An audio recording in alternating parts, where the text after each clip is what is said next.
According to Dr. Michael Link, who is the chief of the oncology division at Stanford University School of Medicine, significant progress is being made in finding a cure for cancer. The past 30 years have been some of the most amazing years in progress that has been made in both understanding and treating childhood cancer. There are several diseases where the cure rates were quite poor. So in leukemia, it was maybe half the children were cured with acute lymphoblastic leukemia. In Burkitt's lymphoma, one of the diseases where I have a particular interest, the cure rate was in the neighborhood of 10 or 20%.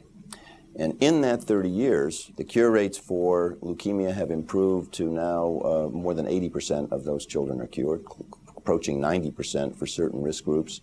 And then Burkitt's lymphoma, which is an interesting tumor where virtually all of the patients that I took care of as a resident died of this disease. And now we cure more than 90% of them. However, Dr. Link states that there is a price of cure and that children are left with side effects from the treatments.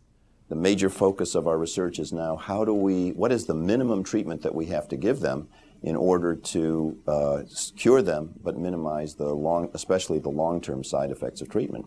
So one of the studies that I ran years ago was to try to eliminate the use of radiation in the treatment of non-Hodgkin's lymphoma, and that proved to be successful. And so many of the side effects resulting from radiation can now be eliminated. And although progress in cancer research is being made, funding is lacking, which is preventing significant strides in finding a cure. All of our studies are underfunded. Most of us do the research even without the funding because it's a labor of love. We essentially do the work for free because we have to. It's the only way we can get it done. But clearly there needs to be an infusion of more money into the research enterprise, both in terms of clinical trials and also in terms of basic laboratory research if we're going to succeed. And remember, a child who's cured has 50 or 60 or 70 years ahead of them of productive life. So this is a huge loss. We don't have the resources to provide that.